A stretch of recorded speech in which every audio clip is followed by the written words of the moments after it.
Voy a empezar hablando yo, 30 años después. No son 30 años, pero sí voy a explicar cómo nació este libro. En el año 1999 yo dejé mi trabajo en una empresa, en una multinacional de revistas, por una especie de crisis personal y con la idea de escribir empecé a viajar al Bierzo, de donde era mi familia paterna, para averiguar cosas no de mi abuelo, sino sobre todo me interesaban cosas que tenían que ver con la guerrilla allí, porque era una guerrilla muy activa hasta los años 50. Todavía creo que el único guerrillero vivo en España es Francisco Martínez Quico, que tiene 99 años o está a punto de cumplir 100, que es de un pueblo del Bierzo, de Cabañas Raras.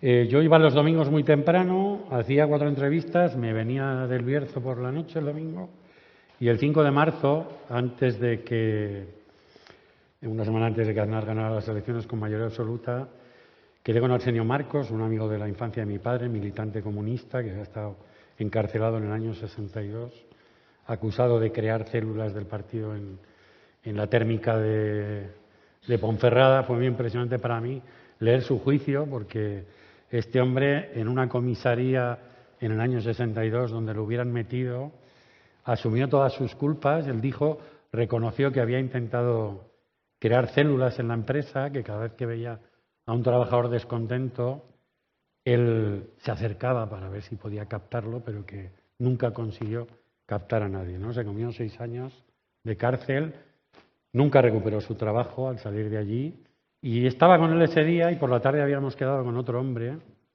y ese hombre llamó al mediodía para decir que no podía venir, pero que me iba a contar por carta todo lo que lo que había ocurrido en su pueblo. Este hombre era de una aldeita que está subiendo del Bierzo a Lugo, que se llama Vega de Brañas, donde un día llegó la Falange buscando a un tocayo mío, Emilio de Vega de Brañas. Este hombre saltó, lo hirieron, pero saltó por detrás de su casa y lo siguieron y se escapó. Entonces asesinaron a un hermano suyo discapacitado en medio del pueblo. Y Emilio estuvo 3 días huyendo, herido, y a los 3 días le descubrieron por la brasa de un cigarro. Estaba metido en un arbusto cerca de Ocebreiro y de noche le vieron una brasa de un cigarro y allí lo mataron, ¿no?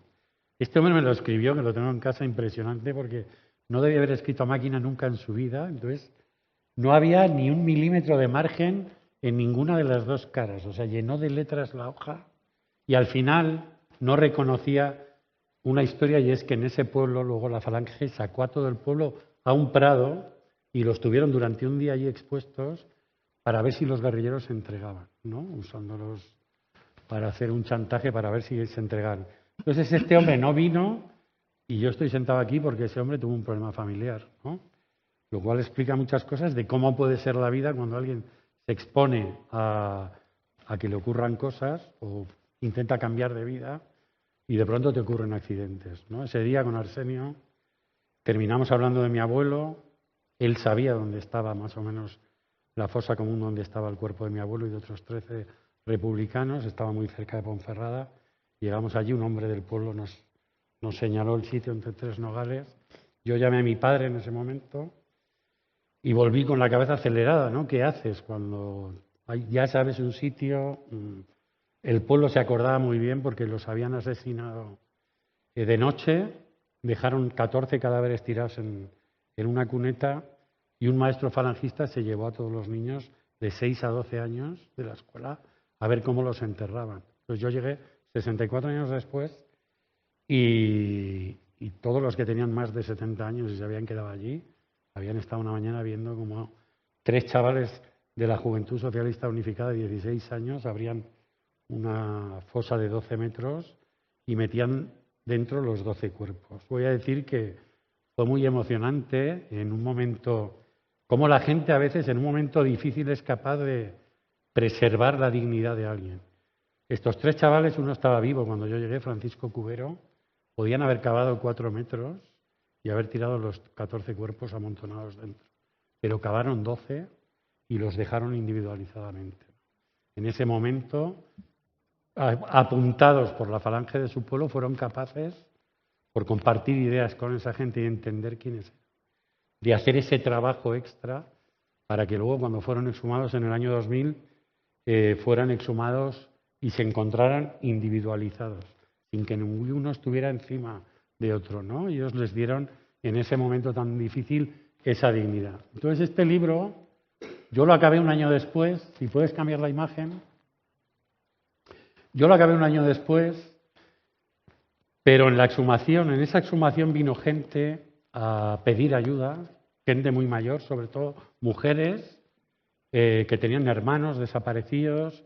Me acuerdo de Isabel González, de Palacios del Sil, de 83 años, que buscaba a su hermano Eduardo. Aníbal Arroyo, ahora es un compañero de la asociación, estuvo 4 días callado en la exhumación y yo pensé, igual es un familiar que no quiere decir nada y está aquí callado, pero tiene que ver con esto. Hablé con él, su abuelo está desaparecido en Toreno, en otro pueblo de la provincia de León, y bueno, digamos que yo me distraje unos años de esa idea de publicar ese libro metido en algo que estaba en contacto directo con él. Yo me he dedicado, este libro voy a decir que es como si yo hubiera, voy a pasar una fotografía, es como si yo hubiera desenvuelto una foto. Si la podéis pasar, esa foto se hizo, bueno, esa foto se hizo en febrero de 1936. El presidente Manuel Azaña pasaba de camino a Coruña y paró a comer en Villafranca del Bierzo. Cuando veáis las grietas que tiene la fotografía es porque mi abuela la escondió durante 45 años en una grieta en su casa, cimentó la pared y allí la guardó. Y la guardó porque el archivo de ese fotógrafo, que se llamaba Álvaro de la Parra, fue utilizado por la falange del Villafranca del Bierzo para asesinar a quienes aparecían en ella. Cuando tras el golpe de Estado Franco hace una cosa que se llama la Ley de Responsabilidades Políticas, uno de los delitos por el que más gente fue juzgada fue el delito de haberse significado a favor del Frente Popular. Todas las personas que aparecen en esa fotografía después del golpe del 18 de julio son criminales. Son gente que no los conozco, algunos acabarían como mi abuelo en una fosa común, otros, bueno, pues como a mi familia, les quitarían todos sus bienes o pasarían muchos años en las cárceles de la dictadura. Entonces, las grietas de esa fotografía, en el fondo, nos están enseñando por debajo la historia de este país, ¿no? De este país que tuvo que meterse, donde millones de personas tuvieron que meterse en una rendija y esperar, y esperar. Y volvió la democracia y a muchas de ellas nadie les dijo que podían salir de esa rendija. Mi abuela Modesta murió 22 años después de que muriera el dictador Francisco Franco. Ella se pasó 20 años escuchando a políticos de todo signo de este país hablar de la reconciliación, ¿no? Esa gran palabra que en la transición se convirtió en, bueno, pues, en un lema manido y repetido y que era algo inexistente, ¿no? Nadie le preguntó a mi abuela si se quería haber muerto en 1997 y antes igual quería haber visto cómo juzgaban a los asesinos de su marido, cómo le devolvían sus posesiones, sus pertenencias, o enterrando a su marido en la tumba donde ella fue enterrada en el año 97. Ellos están enterrados juntos en el año 2000, desde el año 2003. Pero esas grietas están contando montones de cosas de que somos una sociedad agrietada por ese pasado que nos ha dejado rotos en muchas cosas que quizá jamás vamos a recomponer, ¿no? Pero este libro, que tiene ese título, que es una palabra que mucha gente me dice, pero ¿por qué pones algo que nadie conoce? ¿No?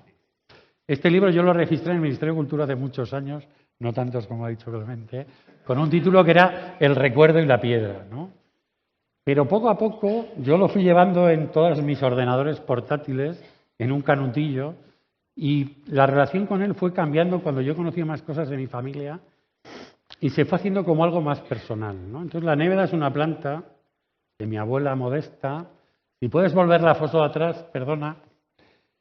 Es una menta, la conoceréis, bueno, igual muchos por la menta de los gatos, ¿no? Porque yo no tengo gatos, pero por lo visto cuando la huelen se emocionan, se ponen muy alegres, ¿no? Esta planta, mi abuela, cuando es el golpe de Estado, mi familia, bueno, le quitan todo lo que tiene, se refugia en un pueblecito donde habían nacido, en Pereje, en el Camino de Santiago, 4 kilómetros más allá de Villafranca del Bierzo, y en el otoño lo que más tienen para comer son castañas. Pues con esa planta mi abuela cocía las castañas, ¿no? Era una forma casi de variar el sabor de algo que era muy rutinario, porque ellos lo que les quedó fueron castaños, ¿no? Entonces, este libro es, voy a decir, desenvolver esa foto para hablar desde esa grieta, ¿no? Porque es lo que hace. Es hablar en un país que ha dejado morir a millones de personas en democracia sin siquiera haber girado la cabeza para saber que existen o para decirles que tienen una deuda con ellos o para haber hecho algún juicio a alguno de los perpetradores de violaciones de derechos humanos, que los hubo y muy numerosos, y bueno, aquí hubo un acuerdo para que esas grietas siguieran aquí. Estaban ahí en el año 79 cuando esa foto salió de su escondite, pero están aquí hoy todavía. Y están en muchas cosas de nuestra cultura política. Entonces, para mí esto es un homenaje. Si puedes pasar la foto, por favor, Luis. Es un homenaje a mi abuelo y a toda esa generación. Este niño que veis aquí tenía 9 años cuando se hizo esa foto. Esto es febrero de 1936. Tiene una pancarta que dice: queremos un grupo escolar, viva Azaña.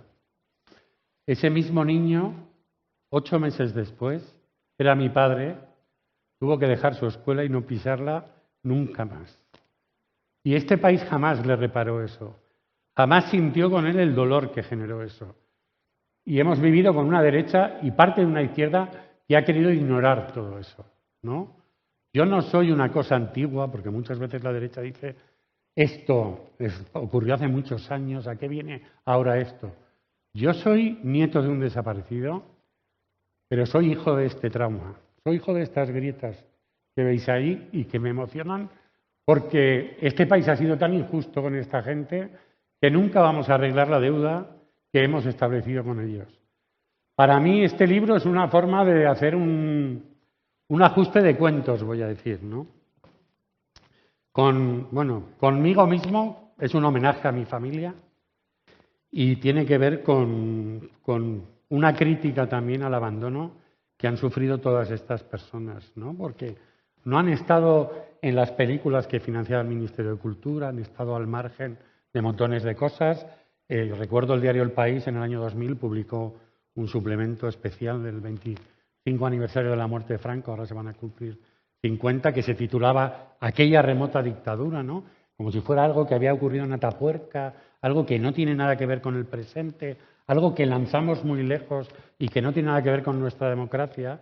Y 50 años después, pues estamos en la democracia que estamos, hemos convivido con una cultura de la impunidad que hace que, voy a decirlo con respeto a todo el mundo, pero que todos llevemos dentro algo de franquismo sociológico, ¿no? Y las personas que estamos aquí, estamos en una ciudad donde a 3 kilómetros hay un arco que celebra el sufrimiento de todas estas personas como algo bueno para nuestra sociedad. Un arco que está a 1.300 metros de la residencia de todos los presidentes del gobierno que ha tenido España desde 1977 hasta hoy, por donde han pasado todos sus consejos de ministros, y ayer sigue erguido celebrando la victoria de los 3 ejércitos que desfilaron por Madrid el 19 de mayo de 1933, que fueron el ejército de Hitler, de Franco y de Mussolini, que son a quien está dedicada esa victoria, ¿no? Hemos construido un país donde podemos hacer algún homenaje a las víctimas de manera oficial y podemos preservar homenajes a los verdugos, ¿no? Y eso es totalmente patológico.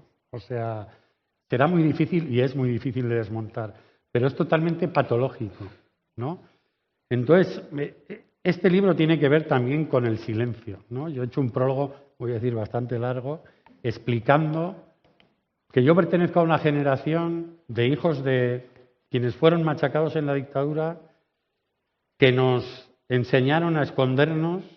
Mis padres, por ejemplo, jamás fueron a misa que yo los viera, pero aquí están varias de mis hermanas, y todos hemos pasado por colegios católicos, incluido en mi caso uno del Opus Dei, para camuflarnos, en el fondo, para ser normales, para no ser los hijos del rojo, en el lugar donde vivíamos, en Pamplona, que es donde yo aprendí sobre todo a tener que callarme, ¿no? Entonces, este libro es un grito desde esa grieta, ¿no?, de todo lo que hay detrás de esas pequeñas historias, que es un enorme dolor que este país ha dejado como si no hubiera existido. Y estamos pagando ese precio político. Tenemos un 30% de jovencitos varones que están haciendo fantasías de que igual no estaría mal en España una dictadura. Y aunque haya extremas derechas en todas partes, cada una tiene su origen, quizá nuestra Unión Europea ha cometido un gran error y ha sido mirar durante muchos años a los países de la esfera soviética donde ha depositado o proyectado su anticomunismo y se ha dejado a la espalda su antifascismo. Tenemos un premio de derechos humanos en el Parlamento Europeo que tiene el nombre de un escritor ruso, como si no hubiera nadie en Europa que pudiera darle un nombre a un premio de derechos humanos, ¿no? Pues ahora estamos pagando ese precio de esa terrible distracción, ¿no? Y bueno, pues yo me he animado, voy a decir, después de muchos años, y también porque tengo una edad, a publicar este libro, porque yo siempre soñé con escribir, voy a decir, siempre he escrito. Hace poco un amigo me decía, bueno, escribes para publicar, para que te lean, y digo, no, para eso publicas, ¿no? Entonces, bueno, pues yo quiero agradecer también a la Sala Mirador, que siempre se ha portado muy bien con nosotros, que ha sido una puerta abierta para la memoria siempre que hemos querido hacer algo aquí, y a Olga y a Manuel por estar aquí, están aquí porque comparten hojas de Néveda desde hace muchos años conmigo y con nosotros, y bueno, le quería dar primero las gracias y la palabra a Manuel. Y gracias por venir.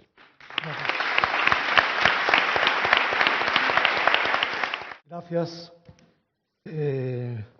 Fenomenal en este refugio climático. Ayer tuve un intercambio rápido así de mensajes con Emilio, más que nada de localización, a qué hora quedamos, como tal. Y de paso, bueno, le puse un comentario y dice, estoy metido en Néveda, ¿no? Y él me contestó, ¿qué tal? ¿Qué tal? ¿Y qué tal por Néveda? Y yo le dije, duele. Ese fue el intercambio. Y quedamos hasta hoy, ¿no? Bueno, antes le había comentado la posibilidad de leer un pequeño texto, como también creo que es un libro fértil, lleno de sugestiones, aparte de doler mucho, un libro que hace sentir y que hace pensar. Y me pareció, le dije, ¿qué te parece si leo un texto, un poema referido a Gaza y a las guerras, ¿no? Y me dijo, avante, así que voy avante. Se titula Toque de oración. El que más blasfemaba era el que más creía. Recuerdo el rictus de aquel mendigo disparando torcida su piadosa maldición. Si las piedras hablasen como Lucas quería, tendría esa misma precisión. Peleaba con Dios al modo de un sparring contra el gran campeón. A la tercera palabra hizo añicos el cielo y una esquirla de crepúsculo le cegó la visión. Para él fue la moneda de mi madre y el cincel de mi recuerdo. También yo he de probar, alzar a lo más alto la palma y el mentón. Detenga esta guerra, se lo ordeno, señor. Escribí ya una carta al periódico, 20 líneas de surco bien domado, donde omití lo que más me importaba. Llegará el 18 de mayo a Reykjavik la golondrina egipciana, como todos los años y hace miles. También firmé un manifiesto dirigido al presidente en términos sensatos, es decir, lamentables. Invoqué la paz con mucha gente y sentí en los labios las cosquillas de tierra de esta palabra, paz, que se escabulle entre flores como una rata de cementerio. Así que mi última esperanza es usted, Señor. Dios Padre taciturno. Veo que el presidente le trata con mucha confianza. Dicen incluso que usted está en el ajo, es el capo di capi, el mero chipocludo. Permítame que guarde las distancias. Yo no comparto esa camaradería, solo conservo un electrón de fe, es decir, la pizca invisible, la vergüenza. Por razones de publicidad, permítame que le maldiga desde lo más bajo, tambaleando en la calle de la mierda, también llamada Berea del Polvorín, ahogada el alma en un tetabric de vino, don Simón, mientras Isaías, Bueno y Pelma, me predica desde la otra acera. ¿Cómo has caído así, luz de la mañana? ¿Cómo has caído así, luz de la mañana? En nombre de la culpa, en nombre del pecado, en nombre del viscoso miedo que carena mis huesos, le exijo, Señor, que detenga esta guerra. Se lo ordeno, Señor.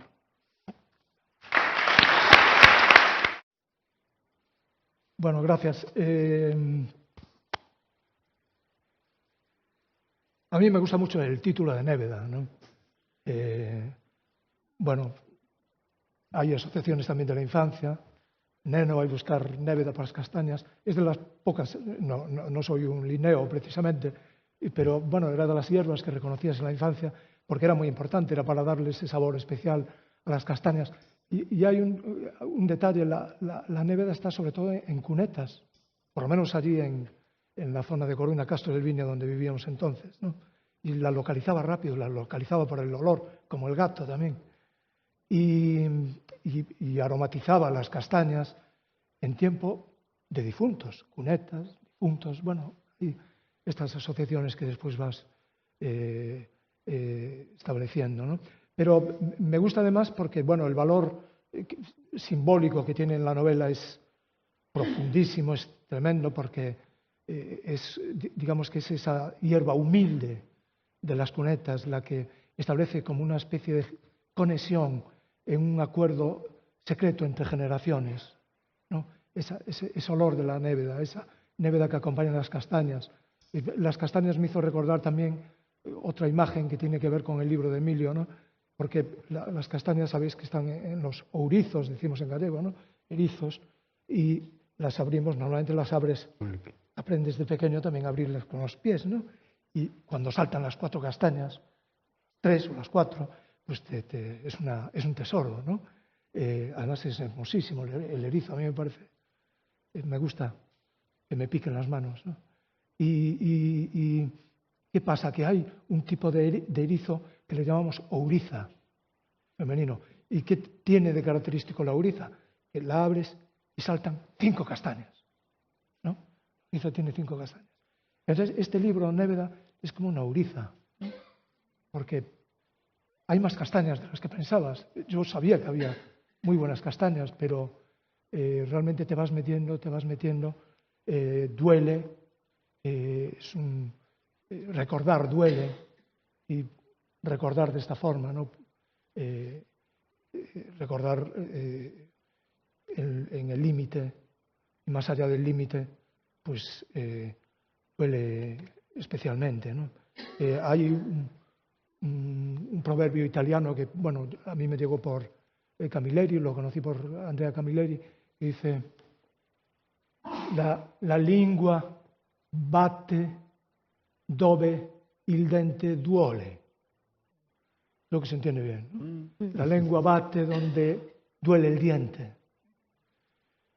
Y este libro, yo estuve todo el tiempo con la lengua batiendo donde duele, ¿no? Una forma de lectura que además me remitió, ¿no?, a otra imagen tremenda que define nuestra historia, o una parte importante de la historia de España y también del mundo, ¿no? Pero que es una estampa de Goya en el cuaderno de Inquisición. Se ve a un reo que ha sufrido tormento, otra palabra.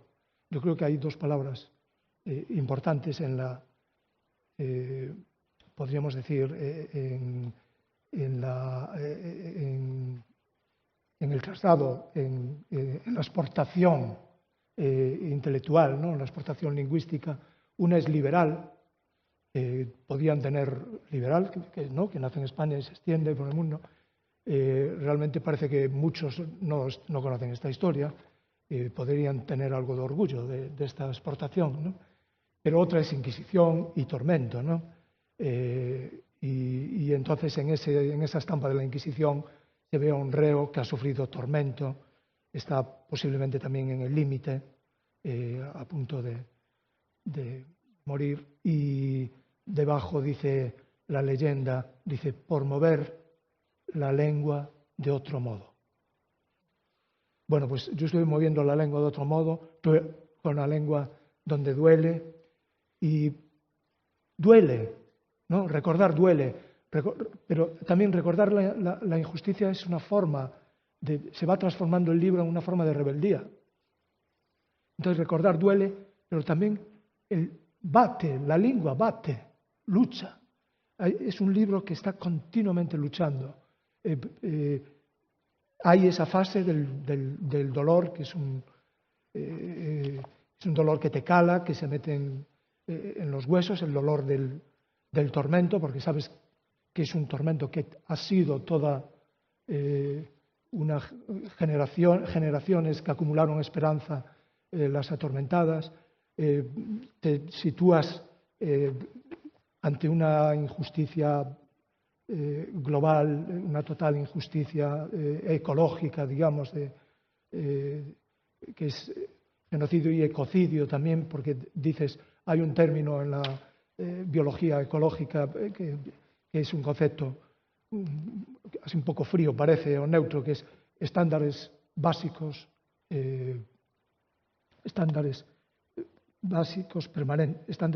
permanentes, ¿no? Estándares básicos permanentes y estándares básicos cambiantes. Los estándares básicos cambiantes significa que cuando se ha producido una extinción, una matanza, ha desaparecido de un paisaje pues una especie, o han desaparecido bosques, pasa un tiempo y eso que ha sido algo terrible, ¿no? Una pérdida, una desposesión, una violencia catastral horrible, llega un momento en que el olvido lo convierte, estándares base cambiantes, de que la ausencia ya no es ausencia, ha desaparecido el concepto de ausencia y lo que vemos es normalidad, ¿no? Yo creo que la gran estafa que hemos vivido, ¿no? Generaciones, y por eso no podemos hablar de una época, tenemos que hablar hasta hoy, ¿no? Y ha sido el presentar, digamos, el periodo republicano como una anomalía, incluso desde la perspectiva de una anomalía creativa, una anomalía muy positiva, ¿no? Una anomalía excepcional. España era la rosa de los vientos, allí donde se cruzaron todas las vanguardias, ¿no? De todo lo que hablamos hoy de positivo, de derechos, de ampliación de derechos, de nuevos, ¿no? De nuevos derechos, de formas de estar cooperativas, todo aquello que pensamos de alguna forma tuvo ahí un viveiro, ¿no? Un vivero. Y entonces es parte del dolor que vives con este libro, que lo vives me parece muy importante. Esta historia está localizada en una especie de aldea, podríamos decir, una aldea que se convierte en global, ¿no? En local universal, es el Pereje, ¿no? En esa carretera de Vilafranca hacia Galicia. Es una pequeña aldea que te vas metiendo ahí, como si llega un momento que tienes el líquen como las rocas, ¿no? Y sientes lo que sienten ¿no? Los personajes que se mueven ahí, y aparte de esa tensión extrema que es vivir en la vida y entre la vida y la muerte, ¿no? Pero notas que lo que está pasando ahí es una metáfora, una gran metáfora de lo que sucedió, y tal vez en parte apunta, es una metáfora también de lo que estamos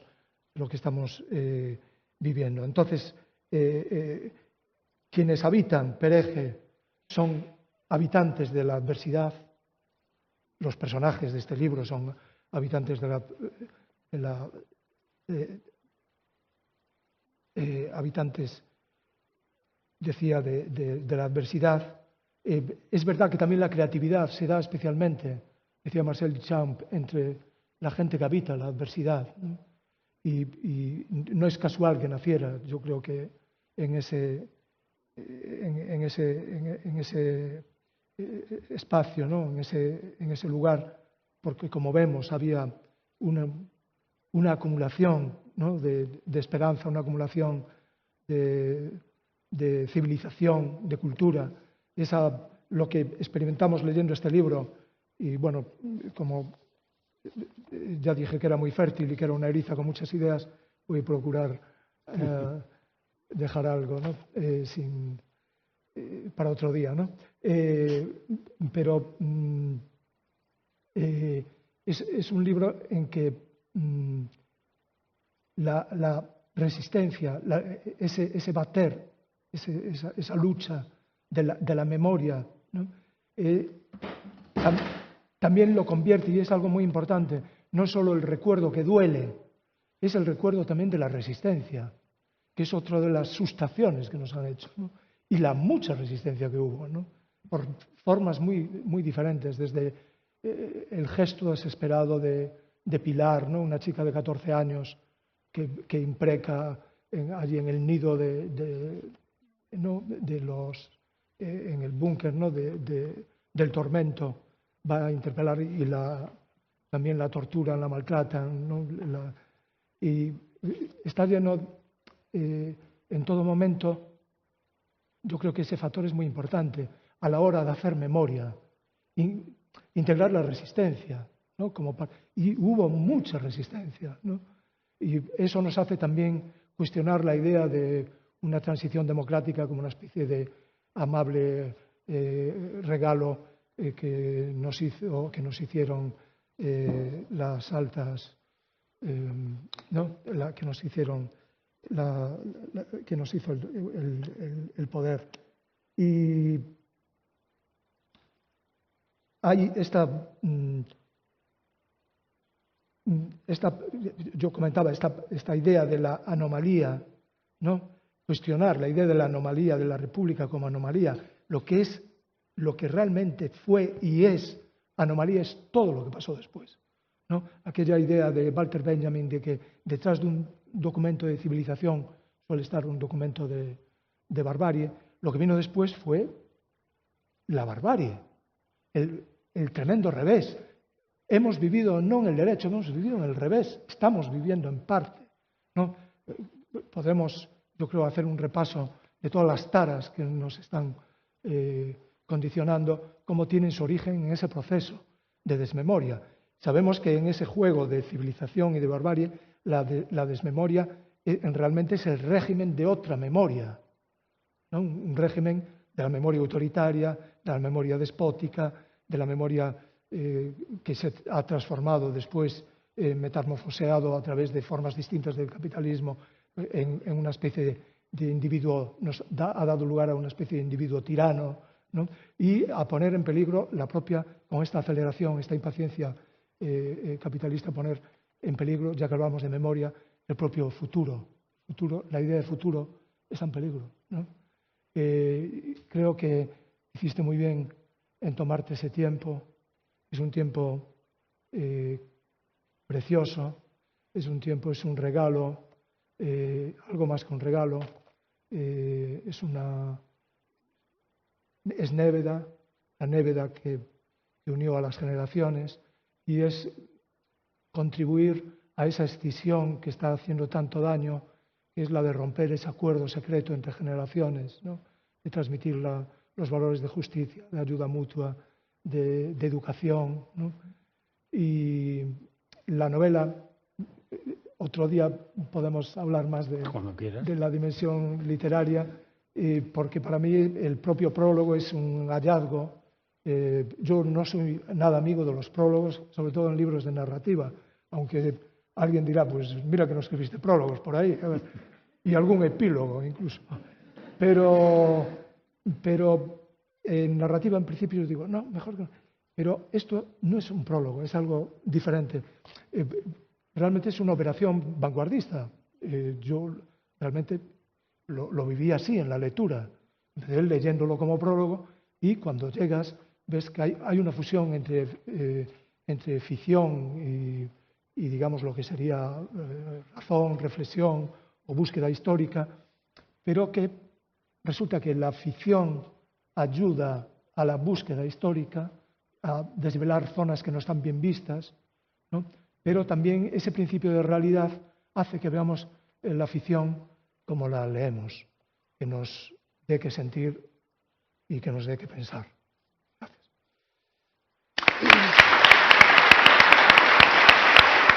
También compartimos una historia familiar que tiene que ver con ese pasado de la represión, ¿no? Y bueno, pues entendemos muchas cosas que tienen que ver con nuestras raíces en esas grietas. Bueno, para mí es un placer estar aquí como nieta y bisnieta de represaliados, como amiga de Emilio y como persona concernida por el país en el que vivimos, por la memoria y por la desmemoria. Este es un libro que recomiendo muchísimo, que todo el mundo lo tiene que leer. Es un libro inspirado en parte en la historia de Emilio, ¿no? Hay cosas, quienes le conocemos bien, vamos... Bueno, yo he ido pensando todo el rato e imaginándote cómo habías abordado determinadas cosas, ¿no? Pero al mismo tiempo es un libro que es la historia de nuestro país también. Es un libro que habla del silencio, de la identidad y de cómo este país está atravesado por eso, ¿no? Voy a empezar contando cuando exhumamos un trocito de la fosa de mi bisabuelo, en la que no apareció mi bisabuelo y hay mucha gente sepultada todavía en esa fosa, muchos restos de personas que la RMH, fundada y presidida por Emilio, nos ayudó, ¿no? En un lugar complicado, en 2022, en un lugar complicado donde muchas familias llevábamos pues, décadas intentando localizar el lugar exacto, intentando acceder a información y siempre de manera individual, pues cada familia, sin que nos conociéramos aún, habíamos recibido cierta hostilidad, también en muchos archivos, ¿no? Cuando íbamos buscando información. Y hubo un momento en el que, bueno, pues algunas familias nos pusimos en contacto, la unión hace la fuerza, y fuimos atando más cabos, ¿no? Pero siguió siendo muy difícil y hasta el punto de que tuvimos reuniones con el alcalde y con gente del ayuntamiento y nos dijeron que si una sola persona votaba o se oponía a que exhumáramos la fosa, eso no iba a ocurrir.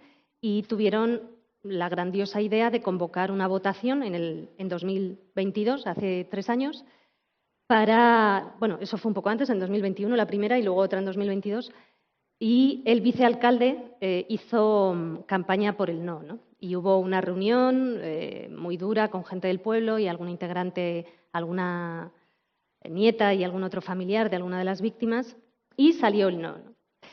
Entonces, todo eso fue un proceso muy duro en el que, además, cuando por fin ya pudimos empezar a exhumar, porque bueno, tuvimos que ir a los medios, montar un escándalo y porque éramos familias que teníamos contactos, ¿no? Si no, quizás, bueno, pues probablemente esto haya pasado en otros sitios y no se haya sabido. Y el primer día yo recuerdo cuando estaban excavando, picando la piedra y poniendo ese silencio y esa desmemoria del revés, que vino alguna gente cabreada del pueblo, ¿no? Y hubo un señor que le dijo a Emilio, quien tenía que estar aquí debajo eras tú. Y eso sigue siendo parte de nuestro país a día de hoy, ¿no? Ir a los pueblos y hacer preguntas simplemente por un abuelo, una abuela, un tío, una tía, y que te hablen bajito o que te citen incluso a la salida del pueblo, eso sigue ocurriendo en algunos lugares, ¿no? Bueno, afortunadamente, aquella tarde del primer día empezaron a aparecer los primeros huesos, ¿no? Y era muy difícil sabíamos que quizás no encontrábamos nada, ¿no? De hecho, el lema de un montón de familias, 3 generaciones diferentes, tenemos un chat que se llama Familia de Memoria. El lema era, aunque no encontremos nada. Habíamos tenido reuniones y videoconferencias, porque somos personas que vivimos en diferentes lugares de España, ¿no? Y ese era nuestro lema, porque decíamos que en el proceso de buscar y de hallar ya estábamos encontrando algo que siempre se nos había dicho que no debíamos buscar. Y ese algo no solo eran los huesos de nuestros familiares y la constatación de los crímenes. Ese algo era también las palabras que nos habían robado y la identidad y el ser porque podemos existir, pero podemos ser como somos, con toda la memoria y toda la historia de nuestras familias. Bueno, pues ese era el proceso en el que nos envolvimos. Fue un proceso duro, pero al mismo tiempo teníamos muy claro que siempre teníamos que hacer mucha pedagogía a pesar de la hostilidad que recibíamos, y intentamos darle la vuelta, ¿no?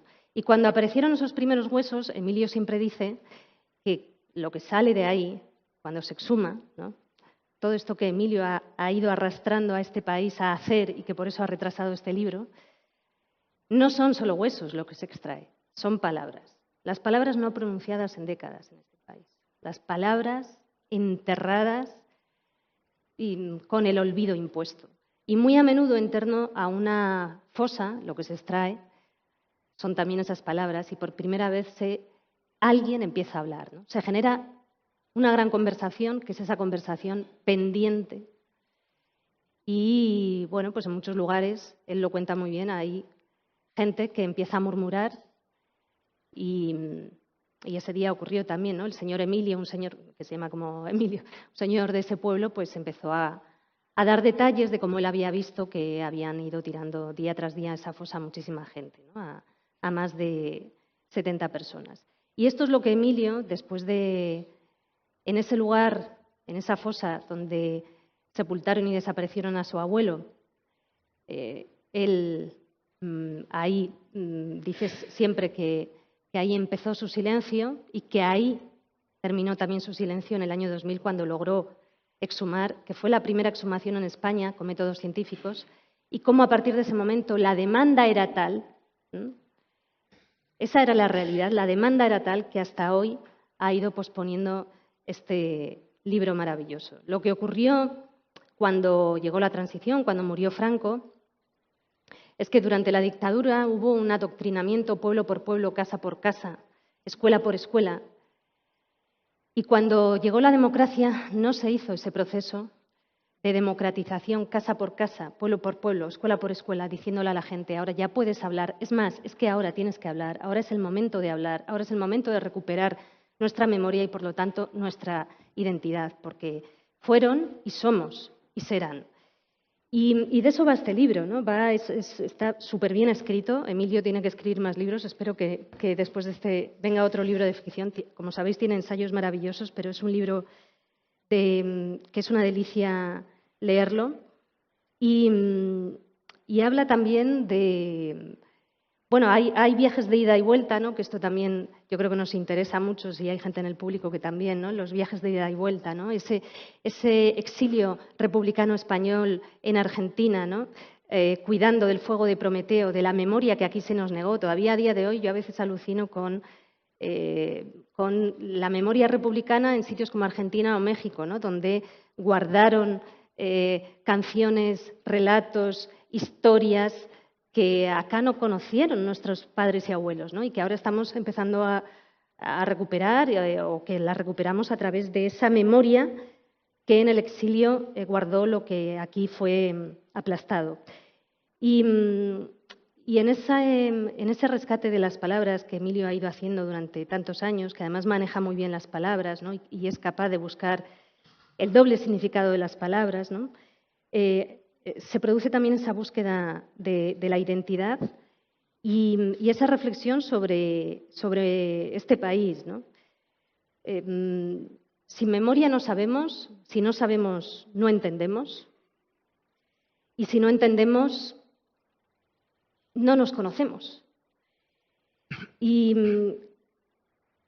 en el ejercicio de hablar, en el ejercicio de recordar y de recuperar esa memoria robada, hay una voluntad de salir de una amnesia impuesta, de recordar para saber, de saber para entender, de entender para ser y de ser para existir y para saber reivindicar. Y todos estos verbos se nos fueron negados durante mucho tiempo.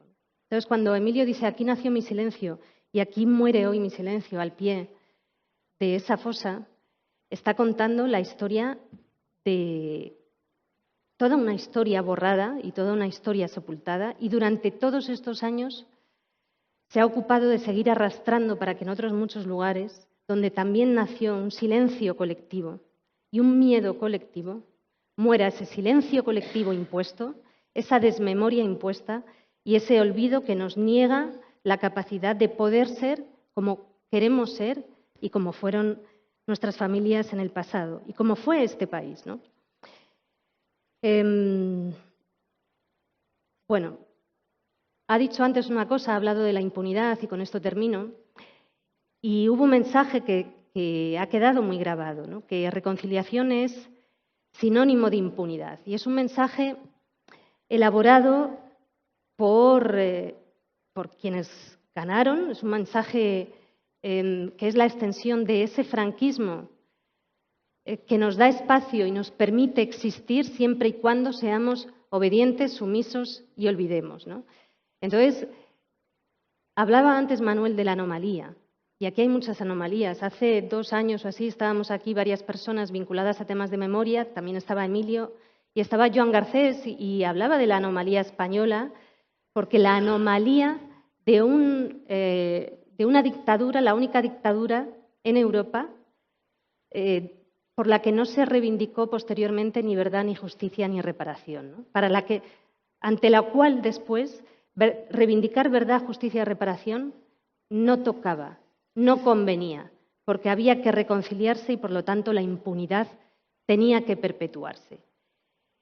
Y hay ahí un miedo a enfadar, ¿no?, a aquellos que defienden esa perpetuación de la impunidad como sinónimo de reconciliación, que también es bastante incompatible con los mínimos de las bases democráticas. Decía Juan Gelman que un país sin memoria no puede tener un civismo sano. Estamos viviendo y hablando aquí hoy mientras se produce un genocidio en tiempo real en Gaza. Y antes del verano vino aquí a España la relatora de Naciones Unidas para Palestina, Francesca Albanese. Nos conocemos de antes, estuvimos una noche cenando y hablando mucho de cómo las impunidades de ayer son las impunidades de hoy, ¿no? Y cómo hay un hilo conductor que une todas las memorias y que explica cómo, si no hay verdad, justicia y reparación y garantías de no repetición, una y otra vez vuelve a ocurrir lo mismo. Aquella noche yo terminé con Francesca Albanese en un karaoke de Huertas cantando. Y ella estaba empeñada en que en mitad de la oscuridad del genocidio hay en todas partes, en todo el mundo, redes de gente luminosa que sabe y que entiende la gravedad de la impunidad de ayer y de hoy y que trabaja por un mundo mejor porque sabe lo que hay en juego. Entonces se empeñó en pedir al del karaoke la canción El pueblo unido jamás será vencido. Ella habla muy bien, es italiana, habla muy bien inglés y francés, pero chapurrea el español. Y estaba empeñada y le decíamos a un grupo de gente, es que no la van a tener, Francesca. Y ella, que sí, hay que intentarlo. Entonces en el karaoke tenían Un pueblo unido jamás será vencido. Y había alguna gente en el grupo que tenía un poco de miedo porque decía, bueno, a lo mejor hay alguien aquí que nos va a mirar mal o algo. Y ocurrió algo bonito y luminoso en medio de esa oscuridad genocida de la que habla Francesca, que es que había gente estupenda de 2 institutos, profesoras y profesores que estaban celebrando el fin de curso y que se sabían la canción entera y nos abrazamos y hablamos y cantamos colectivamente y luego compartimos cada uno nuestras memorias, ¿no? La memoria individual y colectiva y con ello, bueno, con estos pasos, al igual que con la escritura y al igual que con el relato y esas palabras que Emilio lleva rescatando tanto tiempo, también se impulsan ejercicios de recuperación de verdad, de recuperación de reparación y de recuperación de esa justicia que aquí en este país se ha negado y se sigue negando a día de hoy a las víctimas de la impunidad del franquismo. Así que gracias por este libro, Emilio. Haced correr la voz porque es un relato hermoso, muy necesario y maravilloso. Gracias.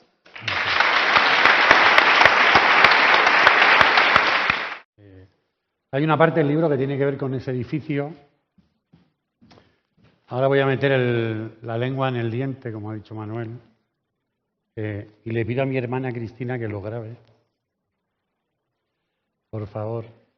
Yo he estado muchas veces, a veces voy a Villafranca del Bierzo, que es donde asesinaron.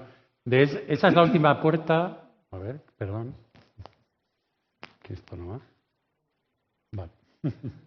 Esta es la última puerta que cruzó vivo mi abuelo, ¿no? El 16 de octubre de 1936 él tenía un almacén, la Falange que había conquistado violentamente ese es el Ayuntamiento de Villafranca. Aquí el comandante Manso, que es la columna que sale desde Galicia y va conquistando toda la 6 hasta la Sierra de Madrid, al puerto del León, se llamaba antes de que se llamara de los Leones. Mi padre recuerda como con 9 años obligaron a todo el pueblo a ponerse aquí en la plaza y en ese balcón apareció el comandante Manso echando un mitin que acababa diciendo ahora nos vamos a Madrid por la cabeza de Azaña, ¿no? Estos son mis abuelos. Voy a aprovechar para hablar de mi abuela porque en esta cosa de desenterrar nuestra historia también es muy duro escuchar lo que quizá piensan o una mayoría de los españoles, ¿no? De que aquí la democracia llegó en los años 70, ¿no? Esta mujer se llamaba Modesta Santini Iglesias. Nació el 4 de noviembre de 1904 en Pereje, provincia de León. El 19 de noviembre de 1933 fue con una papeleta y votó por primera vez en unas elecciones generales. El 16 de febrero de 1936 volvió a coger una papeleta y volvió a votar en unas elecciones generales. Esperó hasta el 15 de junio de 1977 para poder hacerlo otra vez. Y la pregunta lógica a partir de esto es, ¿cuándo hizo este país la transición a la democracia? ¿Cuándo hizo mi abuela la transición a la democracia? Y fue en los años 30. No en todas las mentiras que se han vertido esta misma semana la presidenta de esta comunidad con esa cosa del ambiente preguerra civil, ¿no? Que sigue echando paladas de tierra sobre la historia de estos hombres y mujeres que construyeron nuestro primer periodo democrático y que ojalá algún día este país festeje el 19 de noviembre como el cumpleaños de su democracia. ¿Puedes pasar la otra foto, por favor?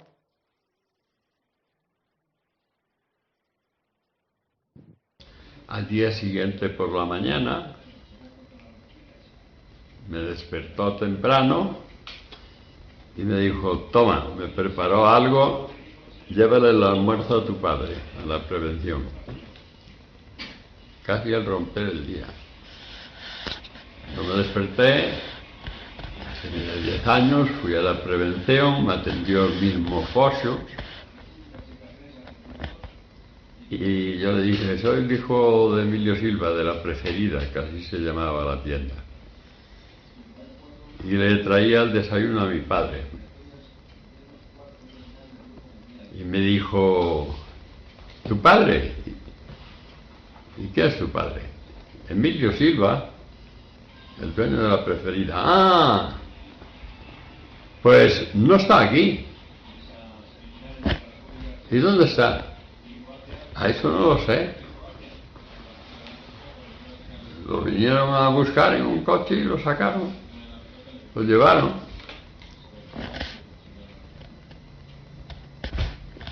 Y yo volví y le conté esto a mamá. Y estaban ya ese día los dos hermanos, Saturio y el tío Marcelino.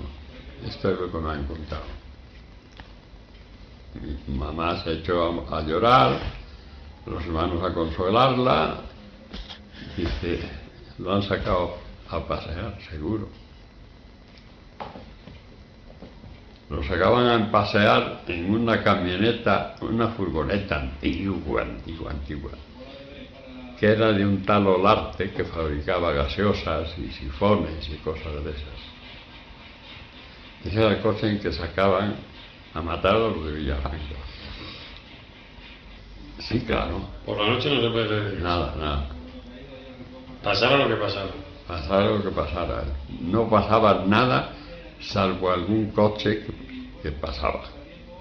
Pero lo demás... Todo el mundo en casa. Noche de queda ahí quietos, todo y ya está. ¿Y esos ataques que le daban a la abuela de qué eran? A la abuela Que eran como crisis de ansiedad, de pánico. fueron consecuencia de la muerte del abuelo, ¿entiendes? Ella estaba muy unida al abuelo, se entienden perfectamente, y cuando pasa aquello que lo fusilan, que suponemos que lo fusilan, se confirma después, pues a ella le dieron ataques, ¿entiendes? Pero como consecuencia de todo el dolor que ¿Y cómo tenía eran los todo ataques eso. esos? Cuidado, ¿cómo eran los ataques esos? Los ataques esos eran unas crisis, ¿entiendes? De nervios. De nervios completamente, se quedaba incluso sin sentido. De eso sufrió varios. Y durante varios años, luego le fueron disminuyendo. ¿Puedes cambiar la foto, por favor? Ahora quería invitar a Pedro Pastor, que me escribió desde muy lejos, para cantar aquí. Yo le quiero dar las gracias por eso, porque lleva muchas cosas en los genes, y porque es una persona que desde que empezó a componer ha demostrado una enorme sensibilidad con todas estas personas, ¿no?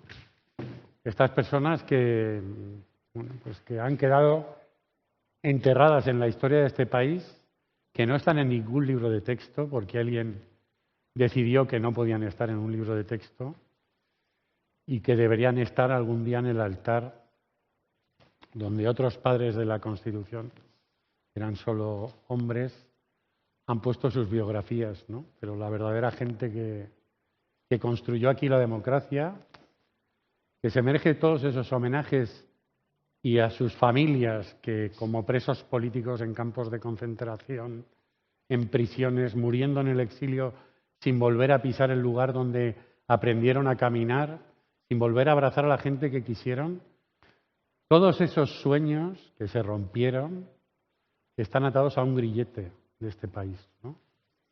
Y nosotros podemos hacer algo por soltarlo. Gracias, Pedro.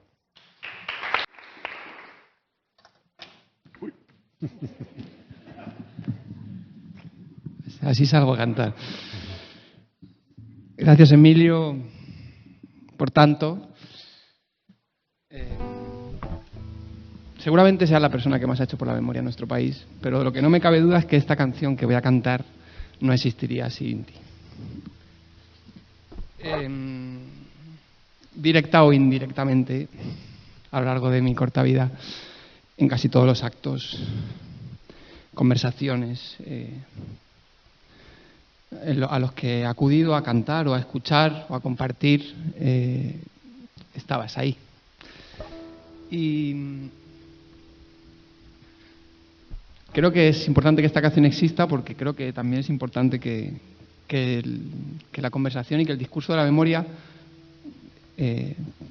salga o permee en otras generaciones, ¿no? Y que intervengamos las nuevas generaciones también en el discurso de la memoria, y que entendamos las nuevas generaciones la importancia del relato y la importancia de la identidad y la importancia de la personalidad que construye o que podemos construir a través y alrededor de la memoria. Así que estoy esperando, porque estoy un poco compungidillo, ¿sabes? Estoy bastante emocionado, pero bueno, gracias por dar voz a tantísima gente en este país que no la tiene. Gracias por buscar a tu abuelo de la manera que lo hiciste, y por también ser el ejemplo y el motor de todas las exhumaciones que vinieron después. Y yo creo que ese agradecimiento te lo doy en nombre de todas las personas que hay en esta sala.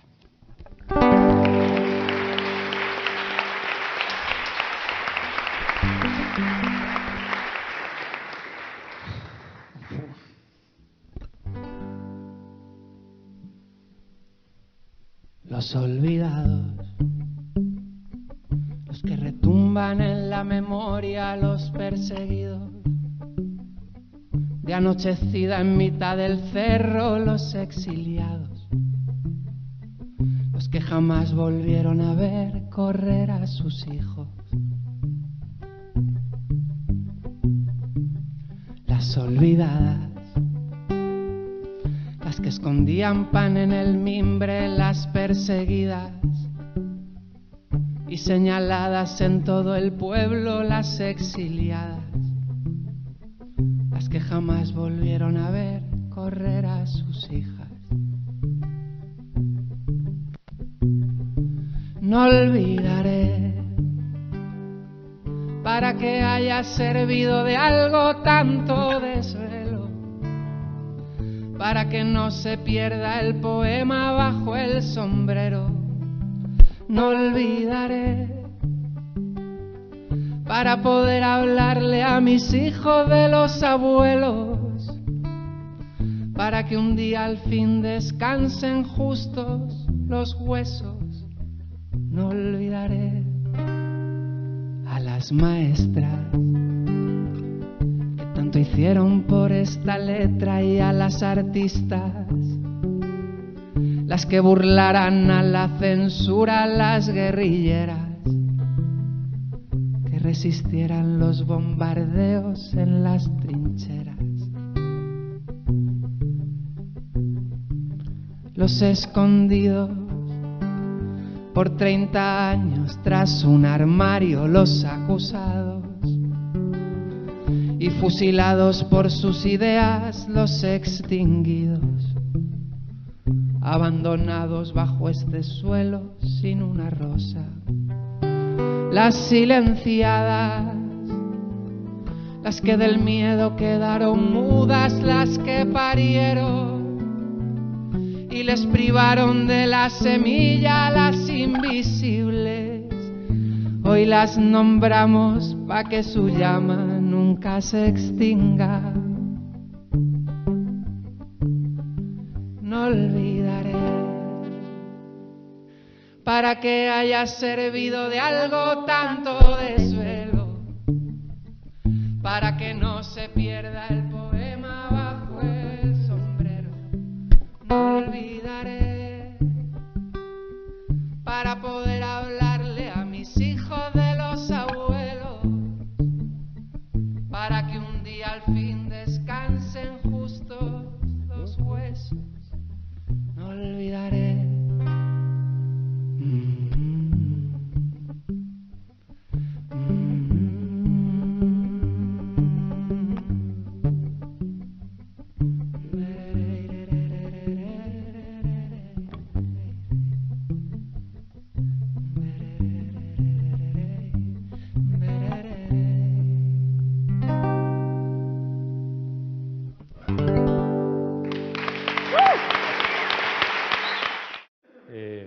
Hablaba con mi hija, digo, no es una presentación de un libro, es una celebración de un libro, pero estaba muy nervioso, ¿no? Y eso está bien explicado en el prólogo, porque este sigue siendo un tema que a mí me afecta mucho, y quizás por lo que estoy aquí, pero lo que quería es que sirviera. Antes hablaba Manuel, la palabra nevera a mí me gusta mucho, ¿no? Suena a nieve, a nube, tiene una sonoridad así como muy potente, ¿no? Y yo recuerdo en el libro, yo tenía un tío, Manolo, que fue la última persona que vio con vida a mi abuelo. Él tenía 6 años. Pudo entrar en ese ayuntamiento que estaba ahí con una cesta con algo de ropa limpia y algo de comida. Al salir del ayuntamiento, cuando se alejó de allí, mi abuela le estaba esperando afuera, mi abuela no le habían dejado entrar y sacó del bolsillo este anillo, que era la forma de decir adiós de mi abuelo. Tiene sus iniciales, que son las mías. Mi tío Manolo, que fue esquizofrénico. Hay una teoría de la esquizofrenia. En Gran Bretaña, en los años 90, encontraron a una mujer que tenía 4 personalidades, ¿no? Una mujer que había sido abusada, que había tenido una infancia terrible. Y quienes la estudiaron elaboraron la teoría de que, más allá de lo que sea congénito, más allá de lo ambiental, La esquizofrenia es una forma de crear una personalidad donde uno puede refugiarse y no tener la memoria de lo que ha vivido, ¿no?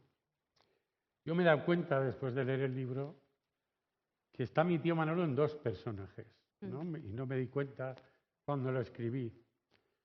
Pero recuerdo perfectamente, era un hombre muy culto, muy interesante, le daba por ser jurista y se leía todo lo que había en el mundo.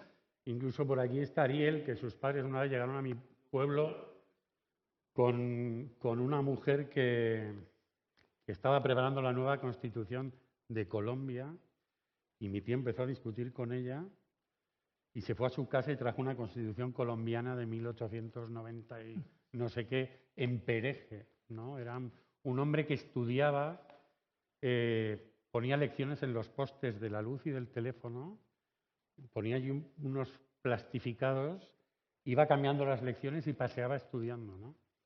Y lo último que encontramos de él, mi hija y yo, fue una carta de 1974, Pereje, 35 habitantes debía tener entonces, y mi tío Manolo se escribía con Radio Moscú Internacional, desde Pereje.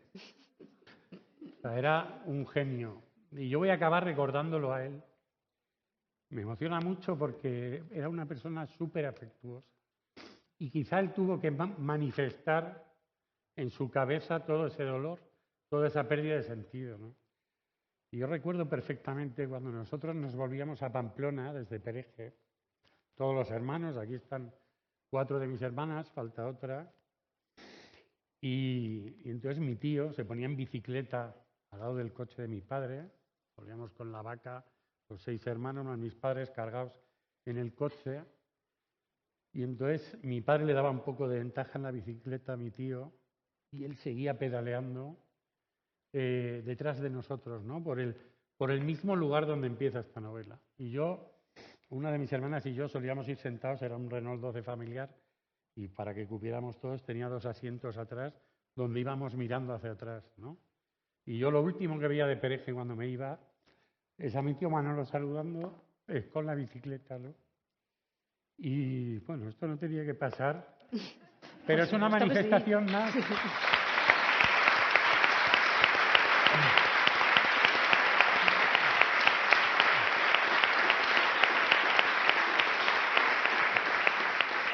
Es una manifestación más en favor de todos los tíos Manolos del mundo, ¿no? Porque en muchas familias, casi en todas las familias, hubo alguien que parecía que se quedaba atrás y al final iba adelante. Gracias.